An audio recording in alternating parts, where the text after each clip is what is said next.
بەڵێ وڵا تەبعاً گرانی نرخی بەنزین لە ڕادەبەدەر بەرز بۆتەوە. جستانێ نرخی بەنزین بە 500 دینار بوو، ئێستا نرخی 1 لتر بەنزین بە 800 دینارە. ئەوەی باشەکەی تەنانەت زۆر باشیش نییە کاکە، ئەگە باشیش بێ قەینی ناکە، بەڵام ڕۆژانە ئێمە تووشی چەندین جور و گرفت دەبین، فیتپەمی دەسووتێ، تەنانەت ڕەنگە زۆر سیارەش ئاگری تێبەربوو بێ لەسەرای خراپی کوالیتی بەنزینەکە. دیارە بەنزین ئەو بەنزینەی کە دێ زۆر کوالیتەی خراپی هەیە، بەگرانیش دەفرۆشین. ئێمە ڕۆژانە ئەگە بای جاران بای 5,000 مان تێدەکرێت، ئێستا بای 20,000 دەکەین، قیمەتی 5,000ەکەی جارانی نییە. ئێستا ئەو بەنزینە زۆر خراپە، فیتمەمان لێ دەستپێ، سیارەکانمان هەموو عەدم دەبێت. خەڵکیش کە دێتە ناو سیارەکە دەرێت تەبریدم لۆ پێکە بڕوایم پێ بکات لۆ خۆی ئەو بەنزینە ناڕوە جا تزای تەبریدیش لۆ پێ. جا داواکارین ئەو بەنزینە هەرزان بێ بۆ خەڵکی فەقیر. ئەتوو کابرا دەبەی بۆ شوێنێک دەڵی کاکە ئەوەندەیە دەرێ لۆ جاران بەوەندە بوو، کاکە دەڵێن وەڵی جاران لتری بەنزین بە 500 دینار بوو، ئێستا بە 800 دینارە، بە 775 دینارە. یعنی 1,250 گران باە سەری هاوڵاتی گلەییمان لێ دەکات. نازانم لۆ گلەیی لە حکومەت ناکە کە ئەوها گرانی یەکە. ئەمەی هاوڵاتی ئێمەی سایق سوفێر چ گوناحەکمانەیە کە لتری بەنزینیان کرد 800 دینار. بڕوایم پێ بکە ڕۆژی وا هەبووە، ڕۆژی وا بەبای 15,000 مان بەنزین تێکردی 5,000 مان لۆ نەمایتەوە، 5,000 مان ئیش نەکردی، ینی ئەوە ڕۆیشتێ بە وڵا ژیانمان لەسەر تەکسی هیچ کار و کاسی بێ چ کەش نەمایە. ناوەڵا هاوکاری چما بکە، نەوەڵا هەک کەس هاوکاری نەکردوون، کەس نەهاتیە بڵێ کاکە دەبایە بەنزینخانەی تایبەت چۆن لۆگۆی تەکسیان لۆ کردین و ساڵانە ئێمە دەبێ بچین پارە بێن، حەقە بەنزینخانەی تەکسی تایبەت هەبێ، بەنزینی چاک بە کوالێتە بە هەرزانتریش بماندنێ بۆ ئەمەش یارمەتی خەڵکی فەقیر و هەژاری خەڵکی شارەکەمان و کوردستانیش بدێت. قورعان چەندی برێ گرانە و چەندی برێ زەرەی لێدانا، خەتای حکومەتیشە. کابرا بووە لەناو کانگای نەفت و بەنزینەبی بەنزین و ئەوە نەفت نەبی بە 2 قیمەت 3 قیمەت بفرۆشن، لۆ لەنا حکومەت بە 400 لۆ لەکنەوانەوەیە ڕۆژ بە ڕۆژ دەیەتە سەر. کابرای سایق تەکسی بە هەتا هێوارێ بای 5,000 ئیشەکاتن، ئەویش بای بەنزینیش ناکە.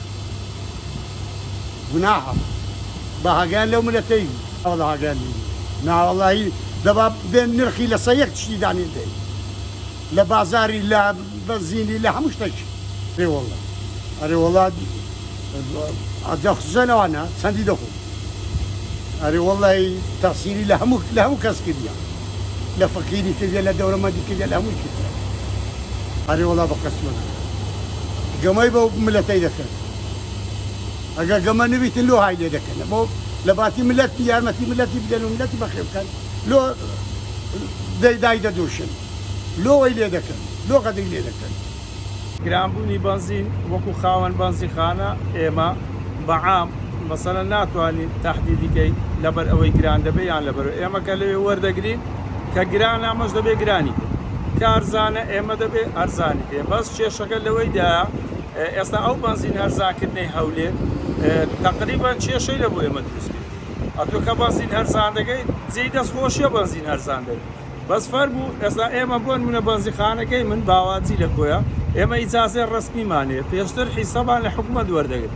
چەند بەنزینخانەی وەکو ئەوەی من هەیە با باگمانکە حیسەمان بدادێ، سعرەکەمان بۆ دیاریکە، ئاگە 20 دینار حەقی تووە وەکو پێشتر 20 دینار تا 30 دینار بوو. 30 دینارم دێ و مراقەبەشم لەسەر دانێ بۆی بەنزینەکەت بۆ تەوزیع. ئێستا لە هەولێر لە بەشێک لە بەنزینخانەکان تەوزیع دەکرێت، تامان ئەوە کێشەش دروست دەکات. هەموو کەسێک نازانێت لە چ بەنزینخانێک ئەو بەنزینە هەیە. ئەو بەنزینەی کە حکومەت تەوزیعی دەکات کوالێتەکەی زۆر باشە، بەڵام بەنزینخانەی کە هەیە بە هەمان سعری وان دەفرۆشێ، بەڵام ئەو بەنزینە نییە. لەو کاتەی هەم خەڵک قسە بە حکومەت دەرێ، هەم خەڵک کێشەی لە بۆ دروست دەبێت. ئەو بەنزینە تێکەرە هەیە لە هەولێرە دەیفرۆش. ئەگەر یەک جۆرە بەنزین بێ مەسەلەن لە هەموو بەنزینخانەکان بابیان ئەوانەی کە ئیجازەی ڕەسمیان هەیە بە ئەوان بەنزینەکان خۆی مەسەلەن بەنزینە دوو لە ساحەی دەیکڕی، بەس بەنزینی تێکەرە هەیە نرخەکەی کەمترە. لە هەولێر کابرا تەنچی داناوە بۆ خۆی چەند مەوادێکە تێکەڕی دەکاوی تر بۆ خۆیان نازانم چ تێکەڕی دەکا و بەنزینێکت دەداتێ دەرێ زۆر باش.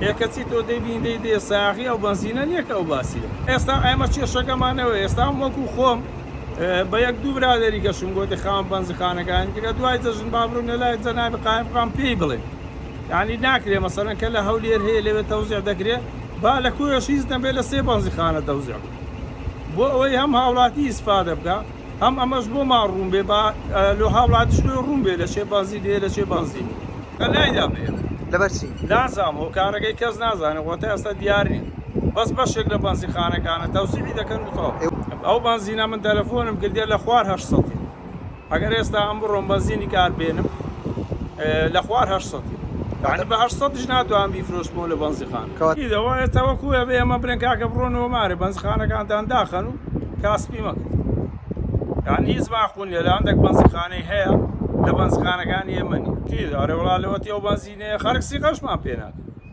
دەرێکاکە بەنزین دوو لۆگران لۆ لێ بووندێ یەکاکەمە لە چێ بین هاتوکە دەچێوێ دەرێ نادات یعنی بە 660 نادات بە 660 دەیداتە هاوڵاتی نایداتێ هەر زۆر نەعەدالەت یعنی هیچ ماقول ئێستا ئەمر نەعەدالەتی زۆر دێدا ئێستا بەزەمە هەمە زەریبەی دەینە هەمە شتەی دەدەین کابراەکتان چێشی لەسەر زادەیدا نێ بەنزین دەفرۆشێ دەرەوە بەنزخانە مۆبایل نە زەریبەی دەدا نەشت دەدا هیچ شتان یعنی باش کاگەدی ئێمە هەمە زەریبەی دەینە هەمە شتەی دەدەین ئەو هەموو مەسرەفی بەنزخانە یعنی هیچ